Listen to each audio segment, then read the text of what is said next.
এই মুহূর্তে যে খবরে নজর রাখবো 20 ও 21 ডিসেম্বর জিএসটি কাউন্সিলের বৈঠক। রাজস্থানের জয়সলমীরে হবে এই বৈঠক। জয়সলমীরে হবে এই বৈঠক। বৈঠকে থাকবেন রাজ্যের অর্থমন্ত্রী চন্দ্রিমা ভট্টাচার্য। রাজ্যের প্রতি কেন্দ্রের বঞ্চনার কথা তুলে ধরা হবে এই বৈঠকে। এই মুহূর্তে আমাদের সঙ্গে ফোন লাইনে রয়েছে প্রতিনিধি দেবাশিস সেনগুপ্ত। দেবাশিস, ঠিক কি জানা যাচ্ছে এই বৈঠককে ঘিরে?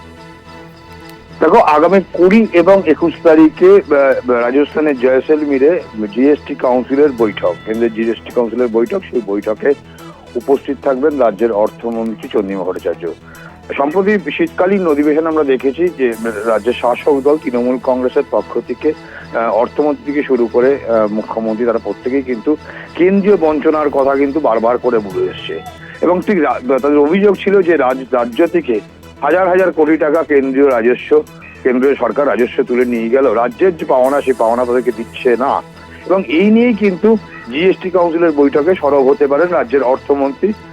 এবং সেই জায়গা থেকেই দাঁড়িয়ে যথেষ্ট কিন্তু গুরুত্বপূর্ণ আগামী 20 তারিখে প্রাক জিএসটি কাউন্সিলের বৈঠকের প্রাথমিক মিটিং, এবং তারপরে 21 তারিখে সেই বৈঠক। এবং সেখানে উঠতে পারে কিন্তু রাজ্যের প্রতি বঞ্চনার কথা, যা তুলে ধরতে পারেন রাজ্যের অর্থমন্ত্রী চন্দ্রিমা ভট্টাচার্য। এমনটাই কিন্তু সূত্র মারফত জানা যাচ্ছে।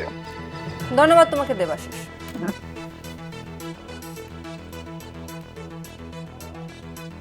আগামী 20 ও 21 ডিসেম্বর জিএসটি কাউন্সিলের বৈঠক, এবং এই বৈঠকে উপস্থিত থাকবেন রাজ্যের অর্থমন্ত্রী চন্দ্রিমা ভট্টাচার্য।